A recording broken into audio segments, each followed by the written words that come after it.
édition spéciale sur RFI. Sonia Rollet. C'était il y a un an, jour pour jour, Félix Tshisekedi, fils de l'opposant historique, était investi président de la République démocratique du Congo. Première transition pacifique du pouvoir dans un pays qui connaît encore bien des tourments. Une transition toute particulière puisque le président n'a pas de majorité à l'Assemblée. Il a dû s'allier à son prédécesseur, Joseph Kabila. Et pour en parler ce matin à mes côtés, Patient Ligodi qui co-présente cette édition spéciale. Nos autres correspondants à Kinshasa, Kamanda Wakamanda Muzembe et Pascal Moulégois qui interviendront dans un instant. Et puis surtout, notre invité de marque, Vital Kamerhe, directeur de cabinet du président, qui a accepté de se prêter au jeu des questions-réponses. Bonjour Vital Kamerhe. Bonjour Sonia Rollet. Merci d'être avec nous. Alors on va rentrer, si vous le permettez, dans le vif du sujet en réécoutant cette déclaration lundi de la présidente de l'Assemblée nationale, Janine Mabunda, proche de l'ancien président. Elle réagissait à une déclaration du chef de l'État qui disait ne pas exclure la dissolution de l'Assemblée en cas de perpétuation de problèmes. On l'écoute. Le président de la République est invité, dans le cas de cette crise, à consulter le Premier ministre, le président de l'Assemblée nationale et le président du Sénat. Et avant toute décision, faute de quoi, en fait, on serait dans une violation de texte. Toute personne qui méconnaît notre loi fondamentale peut être...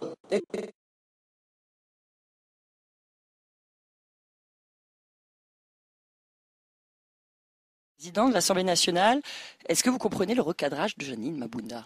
D'abord, je vous remercie de m'avoir invité et je salue toutes les Congolaises et les Congolais pour cette année que nous venons de passer dans la paix, relativement, parce qu'à l'Est, nous sommes encore en guerre et nos forces sont en train de se déployer pour pacifier le pays totalement comme l'a souhaité le président de la République. La sortie de Mme Mabunda, présidente de l'Assemblée nationale, c'est comme un cheveu de la soupe. Je ne sais pas c'était à quelle occasion, c'est plus tard que je lirai et je comprendrai que c'était à l'occasion de présentation de vœux des administratifs du Parlement. J'ai eu moi-même à être soumis à cet exercice 2 fois. On se limite au thème et à l'événement du jour. Ça c'est 1. 2. En tant qu'ancien président de l'Assemblée nationale, je sais très bien que le message du président, que ce soit officiel ou privé, n'appelle aucun débat à l'Assemblée nationale ni commentaire. Et donc le président de l'Assemblée nationale est la personne la mieux indiquée pour faire respecter ceci. Et quand je présidais les séances, quand un député de la majorité comme de l'opposition citait le nom du président, je l'ai stoppé tout de suite parce qu'il est irresponsable devant la Chambre. Je voudrais dire aussi, Mme Mabunda, quand il nous rappelle le prescrit de la Constitution, je ne sais pas si elle est en train de donner cours de droit, puisque ça c'est écrit, c'est connu. Mais c'est écrit, connu aussi dans la Constitution française. Saluer seulement le président du Sénat, il avait salué le président de l'Assemblée nationale, il a dit, monsieur, merci beaucoup, je vous ai consulté, j'ai dissous l'Assemblée. Mitterrand a fait encore mieux. Il les a invités, il a dit, Françaises et Français, je considère que la cohésion nationale, tant souhaitée, n'est pas là. Il a dissous, Chirac l'a fait. Et donc, c'est un droit reconnu. Et le président n'a jamais dit qu'il va dissoudre l'Assemblée nationale. Mais personne ne peut le lui refuser. Qui mesure le degré de la crise? C'est le président. Patient Ligodi. Vital Kamerhe, on a vu vos députés réclamer des mimo la démission de la présidente de l'Assemblée nationale. En citant d'ailleurs votre exemple, vous aviez dû démissionner suite à un désaccord avec Joseph Kabila. Janine Mabunda doit-elle démissionner? Les comparaisons n'est pas raison et les deux cas ne sont pas comparables. Moi, j'avais dit au Premier ministre Gizenga que c'est inacceptable et c'est en violation de la Constitution que les troupes étrangères rentrent sur le territoire congolais sans en informer l'Assemblée nationale, alors que le ministre rwandais de la Défense avait pris le soin d'informer son Parlement avant de venir au Congo. Et cela a été récupéré au niveau de la présidence comme outrage à la personne du président de la République. Mais du coup, dans ce cas-là, est-ce que vous pensez que Janine Mabunda, elle, a dépassé les bornes et doit démissionner, ou est-ce que vous pensez qu'elle... Elle a franchi en tout cas la ligne rouge, ça il faut le dire. Mais moi je n'ai pas attendu qu'on me dise de démissionner. J'avais promis à tout le monde, je suis passé sur RFI, sur toutes les radios. J'ai dit que je sais ce que ça peut entraîner comme dégâts collatéraux sur le plan humain et sur le plan économique dans notre pays. La crise Kasavubu-Lumumba, et moi je dis non, et je quitte. Parce que je suis sur le plan hiérarchique inférieur au président de la République. Et c'est une fonction mythique. On ne joue pas avec cette fonction-là, c'est les garants de la nation. On va revenir un tout petit peu sur les déclarations du président Tshisekedi. Il évoquait des blocages à Londres. Alors à quel type de blocage vous faites face au quotidien? Je dois vous dire d'abord que l'événement, pour nous, la République démocratique du Congo, c'est que nous avons eu pour la première fois, vous l'avez dit, une alternance apaisée depuis l'indépendance. C'est la première fois. C'est la première fois aussi que nous avons un président qui vient de l'opposition pour remplacer celui qui était au pouvoir. Puisqu'il y a des alternances en Afrique au sein des mêmes partis, ça existe. Mais ici, il s'agit du fils de l'opposant farouche, comme vous l'avez dit, radical, qui vient remplacer le fils d'un ancien rebelle et qui est devenu lui-même président de la République, Joseph Kabila, élu. Justement, Donc, on imagine que ça ne doit pas être simple. Et que... ça doit pas être simple, Et mais qu'au quotidien, visiblement, en tout cas, il y a des problèmes. Enfin, le président en évoque, il parle de blocage, c'est quand même je ne assez sais fort. pas dans quel pays où c'est simple. Même en France, où il n'y a pas eu de problème, ce n'est pas simple. Il y a des manifestations chaque jour, ça ne doit pas être simple. Mais ce que nous devons saluer ici, pour la première fois, je voulais le dire, notre pays, après l'organisation des élections depuis 1960, il n'y a pas eu création de nouvelles rébellions.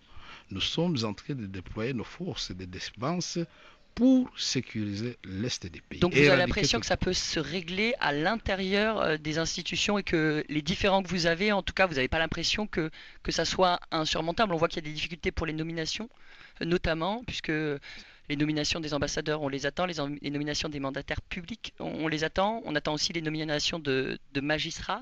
Là, le Conseil supérieur de la magistrature a quand même donné les mains libres au président de nommer depuis le 4 septembre. Pourquoi est-ce qu'il ne nomme pas? Non, ce qui était difficile, c'était d'abord d'obtenir le respect de la Constitution. Ça, il faut le dire, c'était un combat, vous avez assisté à ce combat-là, il y a eu des morts dans ce pays. C'est un miracle que nous puissions avoir aujourd'hui un président, ex-président en vie, remplacé par un opposant. Alors, ceci dit, la vie n'est pas une ligne droite, c'est une ligne brisée. Nous aurons des petites crises, nous aurons des grandes crises, mais la force des hommes d'État, la sagesse, l'intelligence, c'est de surmonter ces crises. Mais cela n'autorise à personne de manquer de respect au président de la République, parce que lui, il est respectueux des autres. Quand il invite Mme Abunda et quand il invite Tambo Mwamba dans son bureau, il parle. C'est une façon de les respecter. Et ce n'était même pas une consultation, c'était dire, voilà, les choses ne marchent pas très bien, puisque le rôle de l'Assemblée nationale, justement, c'est de dire, depuis l'investiture du Premier ministre, Ilunga Ilunkamba, le programme adopté à l'Assemblée nationale, le président de la République aurait souhaité que la vitesse d'exécution des travaux puisse être supérieure à celle vécue quand nous étions dans une forme de cohabitation. Vous n'avez pas souligné cela. Le président Félix Tshisekedi est venu, il a dit, moi je suis congolais, homme d'État, c'est la continuité des affaires de l'État. Je vais travailler avec Tchibala, je vais travailler avec les ministres de Kabila, 100% FCC. Et nous avons fait des routes, Bunyakiri, Bukavu. On va faisait revenir 3 sur semaines. sur les travaux et puis sur ce programme des 100 jours. On va vous donner une première interpellation ce matin, Vital Kamerhe, auquel vous pourrez réagir. Le professeur Florimond Mouteba, donc patron de l'Observatoire de la dépense publique, une ONG qui a une demande à formuler. Il faut qu'on revienne au respect des règles d'une gouvernance financière qui corresponde au respect de loi, faire en sorte qu'il n'y ait pas un gouvernement bis, parce que la présidence de la République fonctionne comme un gouvernement bis, alors qu'il y a un gouvernement de la République, un gouvernement de coalition. Et donc, il faudra qu'on revienne à ces règles-là. Éviter que le président de la République se mette de nouveau à lancer de nouveaux projets, ce n'est pas son rôle, ni encore moins la première dame. Ça s'est passé l'année passée, c'est allé dans tous les sens. Vous voyez, des marchés, vous allez faire conclure un marché de 180 millions de dollars de gré à gré avec une entreprise dont on ne connaît pas l'expertise.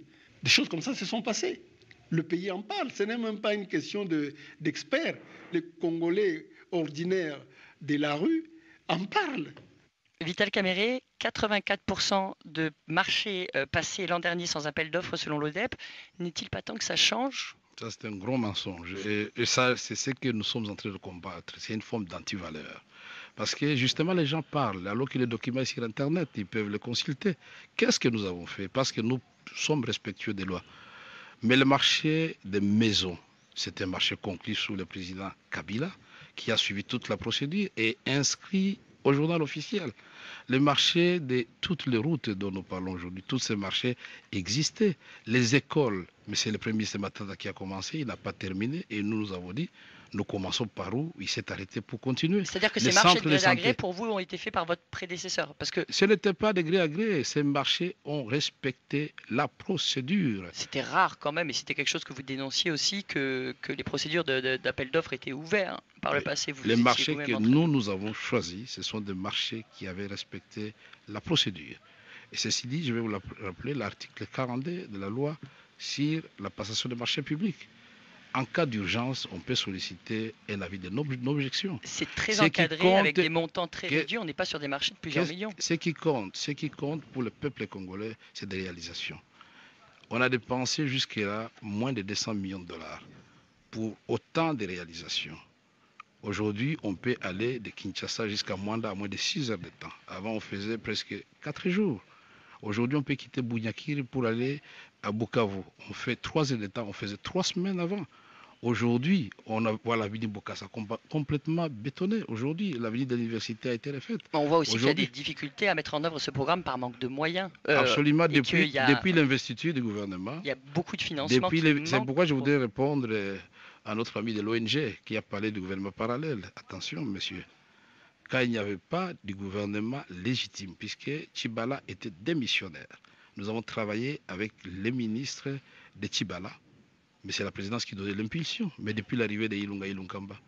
Mais et d'ailleurs, est-ce qu'il n'a pas remarqué que nous n'avons raté aucun vendredi sans conseil des ministres? Ça veut dire que le président, conformément à la Constitution, convoque le conseil des ministres et il le préside. Mais ce sont les ministres qui présentent des dossiers qu'ils avaient auparavant discuté avec le Premier ministre. Mais quand même, la présidence, il y a quand même beaucoup de personnel à la présidence. On voit des institutions avec la multiplication des ministères, du nombre de ministères qui deviennent budgétivores. On parle presque d'1 milliard pour ces institutions-là. Ça correspond aussi au fait que vous soyez en coalition, certes, mais c'est un poids énorme sur le budget de l'État. Et ça, donc, c'est le président Tshisekedi, ou c'est la présidence? Ça, c'est l'ODEP qui dit que ça fait beaucoup et qu'il faudrait réduire les coûts. L'ODEP a menti d'abord sur les chiffres de programme de 100 jours.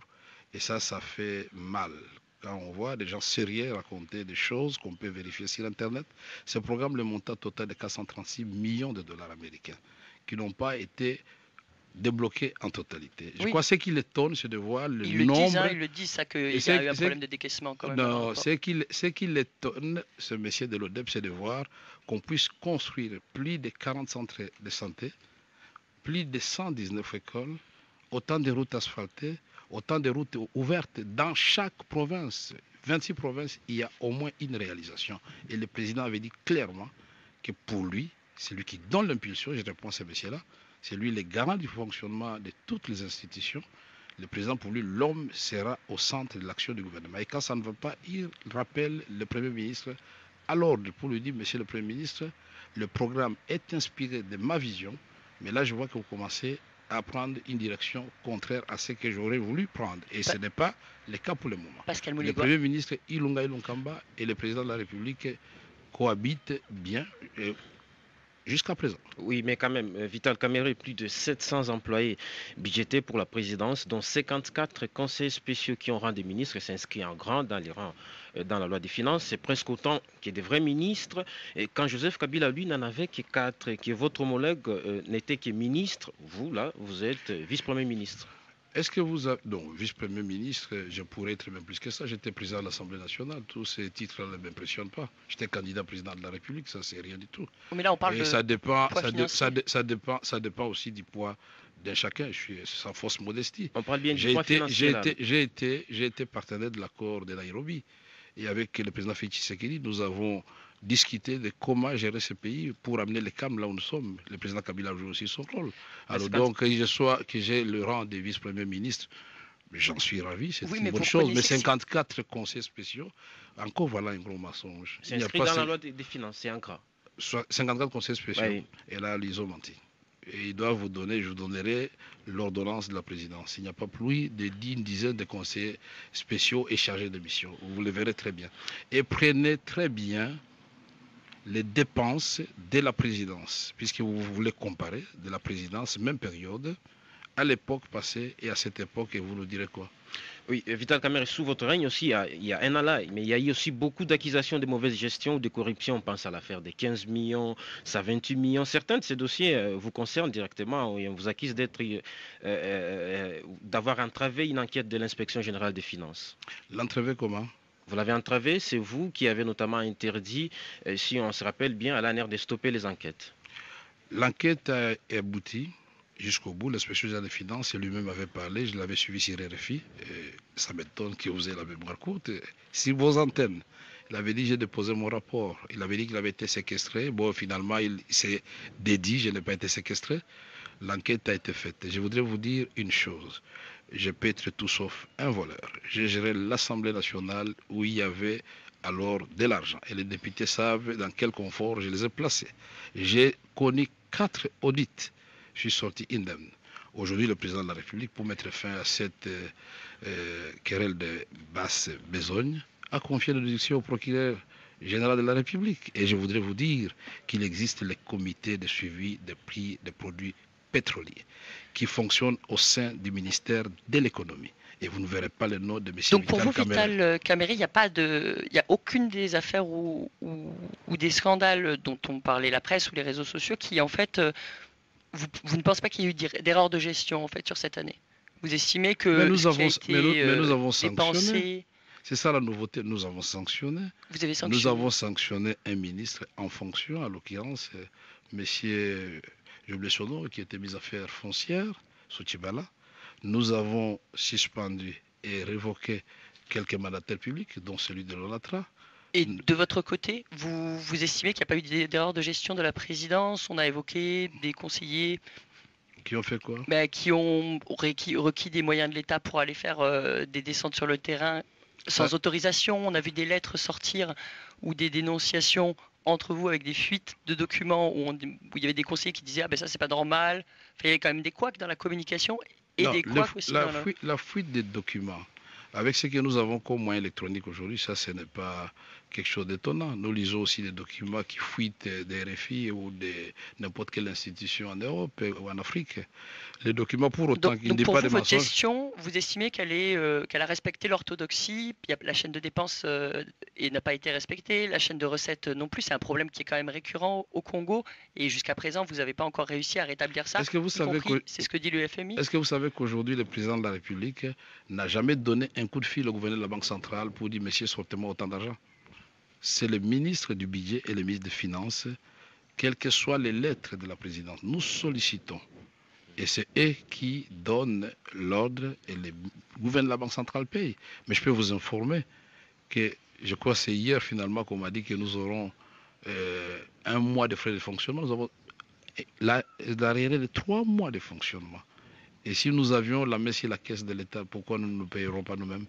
Aujourd'hui, nous sommes en train presque de supplier le gouvernement pour qu'on bouche les grands trous qui a coupé la route de Bukavu à Lungu et qui risque d'entraîner 4 universités et lycées Wima dans les abîmes. Aujourd'hui, nous avons, sur le plan humanitaire, vous n'avez qu'à poser la question au ministre des Affaires humanitaires. Chaque fois, on rêvait sur la même chose. Il fallait assister les gens des Zongo, les gens de Minembwe, les gens de Kisangani. Mais le président a dû se déplacer lui-même pour aller le faire. On va revenir sur la situation. Donc je peux vous donner beaucoup d'exemples où on bloque. Vous aurez l'occasion de revenir sur ces exemples. Mais vous ne m'avez pas donné l'exemple de vous dire pourquoi le président parle de blocage.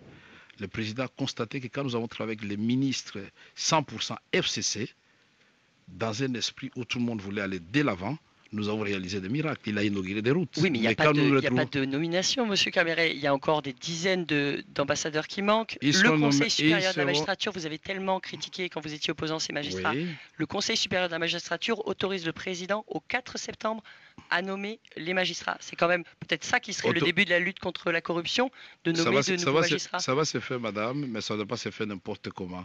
Dans le respect de la Constitution, il est plus soumis au droit ou au devoir de consulter le Conseil supérieur de la magistrature. Ça ne demande que lui. Mais il faut faire attention de remplacer Saint-Pierre par Saint-Paul. Nous voulons un changement radical.